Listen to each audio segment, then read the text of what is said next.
விஜய் வந்து காவேரி கிட்ட உன்னோட விருப்பப்படி வந்து கண்டிப்பாக நடக்கும், நீ கொடுத்த வாக்கை வந்து நான் காப்பாற்றுவேன் அப்படின்னு சொல்கிறாரு. பார்க்கலாம் அதுவும் அப்படின்றாங்க காவேரி. அடுத்து வந்து என்னம்மாம்மா வருவாரா நிவின் அப்படின்னு சொல்லிட்டு யமுனா வந்து தவிச்சிட்டு இருக்காங்க. இங்கே நிவினுக்கு கால் பண்ணுறாரு. வந்து நிவின் கிட்ட சொல்கிறாரு, நீங்கள் கண்டிப்பாக வரணும் ப்ரோ, இங்கே வந்து எல்லாருமே வெயிட் பண்ணிட்டு இருக்காங்க, யமுனா உங்களுக்காக வெயிட் பண்ணுறா அப்படின்னு சொல்லிட்டு இருக்காரு. நான் வர முடியாதுன்னு சொல்லிட்டு இருக்காரு. அந்த டைமில் கரெக்டாக அவங்க அம்மா அப்பா வந்துடுறாங்க. அதுவும் அவங்க மாமா வந்துடுறாரு. என்ன நடக்குதுங்க அப்படின்னு சொல்லிட்டு கேட்குறாங்க. எங்கள் அம்மா அப்பா வந்துட்டாங்க, ஃபோனை வைங்கன்னு சொல்லிட்டு வச்சிடுறாங்க. இதை கேட்டு வந்து விஜய் அதிர்ச்சி அடைகிறாரு. ஐயோ உங்கள் அப்பா அம்மா வேறு வந்துட்டாங்களே, கண்டிப்பாக வந்து நிவின் வரமாட்டார், இதை இப்படியே விடக்கூடாது, எப்படியாவது நிவினை பேசி கூட்டின்னு வரணும் அப்படின்னு சொல்லிட்டு விஜய் வந்து கிளம்புறாரு. உடனே வந்து காவேரி கிட்டே யமுனா கிட்டே நான் முக்கியமான வேலையாக நான் போயிட்டு வரேன், வந்தால் நான் நிவினோட தான் வருவேன், நீ கவலைப்படாமல் இரு அப்படின்னு சொல்லிட்டு போகிறாரு. ஒன்றும் புரியாமல் யோசிக்கிறாங்க ரெண்டு பேரும். இங்கே வந்து என்ன பண்ணுறாங்க, அவங்க அம்மா அப்பா செமையாக டென்ஷன் ஆகிறாங்க. என்ன நினச்சிட்டு இருக்கீங்க, உனக்கும் யமுனாவுக்கு கல்யாணமாமே, இப்போ தான் மாமா சொன்னார், உண்மையான்னு கேட்குறாங்க. இல்லைம்மா அது வந்து அப்படின்னு சொல்லிட்டு இந்த மாதிரி விஜய் வந்து என்னை வற்புறுத்துறாருமா அப்படின்றாங்க. அவன் யார் வற்புறுத்துறதுக்கு, இங்கே பார் அக்கா தங்கச்சிங்க ரெண்டு பேரும் நம்ம சொத்தெல்லாம் ஆட்டி போகிறதுக்காக இந்த மாதிரி வேலையெல்லாம் செய்கிறாளுங்க, போவாத நிவின் அப்படின்னு சொல்லிட்டு அவங்க அம்மா அப்பா சொல்லிட்டு இருக்காங்க. அந்த டைமில் கரெக்டாக விஜய் அங்கே வராரு. விஜய் வந்து இங்கே பாரு நிவின், தயவு செய்து வந்து அந்த பொண்ணு உயிரை காப்பாற்று, அந்த பொண்ணு பாவம் எந்த நேரத்தில் என்ன ஆகும்னே தெரியாமல் நாங்கள் நினச்சிட்ருக்கோம், ஒரு பொண்ணோட உயிர் கூட விளையாடாதீங்க அப்படின்னு சொல்கிறாரு. நீங்களே சொல்லுங்கள் சார், உங்கள் பொண்ணாக இருந்தால் இப்படி வந்து கெஞ்ச மாட்டிங்களா நீங்கன்னு. அவங்க அப்பா வந்து என்ன பண்ணுறதுன்னு தெரியாமல் நிவினோட அப்பா தவிக்கிறாரு. உடனே வந்து என்னங்க நீங்கள் சும்மா இருக்கீங்க அப்படின்னு சொல்லிட்டு ஜெயா சொல்கிறாங்க. அவர் சொல்கிறதும் கரெக்டு தானே, அந்த பொண்ணு வந்து இந்த மாதிரி வந்து நிவினுக்காக இவ்வளோ அளவு வந்து போராடும் போது அந்த பொண்ணு நல்ல பொண்ணாக தான்ப்பா இருக்கும் அப்படின்னு சொல்கிறாரு. அதை கேட்டு நிவின் யோசிக்கிறாரு. ப்ளீஸ் நிவின் தயவு செய்து வாங்க, கெஞ்சி கேட்குறேன் அப்படின்னோடனே சரி ஓகே நான் வரேன்னு சொல்லிட்டு நிவின் வந்து சம்மதிக்கிறாரு.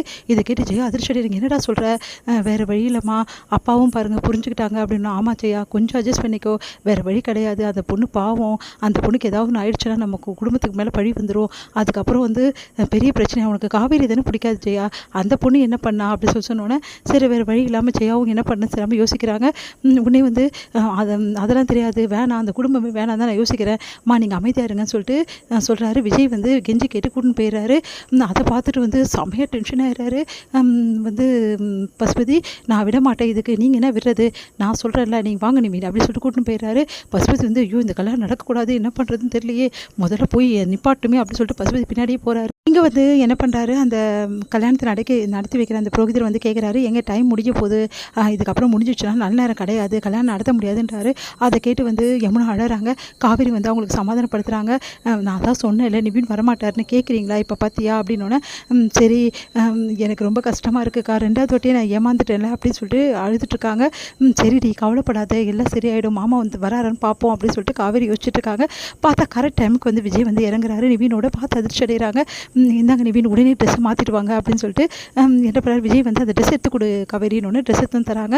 உடனே மாற்றிட்டு வாங்கன்னு எப்படி வந்தார் நிவின், என்னால் நம்பவே முடியல அப்படின்னு காவேரி சொல்லிட்டு இருக்காங்க. இது வந்து வேணும்னே ஜெயாவை தூண்டி விடுறாரு. இப்போ கூட ஒன்றும் முடிஞ்சு போல, இதுக்கு ஒத்துக்காத ஜெயா, சொன்னா கேளு, அப்புறம் அவங்க வீட்டுக்கு போனாலும் பெரிய பிரச்சனை ஆகுன்றாங்க, நீங்கள் அமைதியாக இருங்க, சொன்னா கேளுங்க, இது எங்கள் பிள்ளையோட கல்யாணம், நாங்கள் பார்த்துக்குறோம் அப்படின்னு நிவினோட அப்பா சொல்கிறாரு. அதை கேட்டு பசுபதி ஆஃப் ஆகிடுறாரு. என்ன பண்ணுன்னு தெரியாமல் தவிக்கிறாரு. இங்கே வந்து என்ன பண்ணுறாங்க, என்ன பசு எவ்வளோ பண்ணி பார்த்தீங்க முடியல போட்டிருக்கே, கொஞ்சம் அமைதியாக கல்யாணத்தை பாருங்கள், உங்கள் மருமகனோட கல்யாணம் நல்லா பாருங்கள் அப்படின்றாங்க. உடனே வந்து ரொம்ப நன்றிங்க அப்படின்னு சொல்லிட்டு விஜய் வந்து அவங்களுக்கு நன்றி சொல்கிறாரு.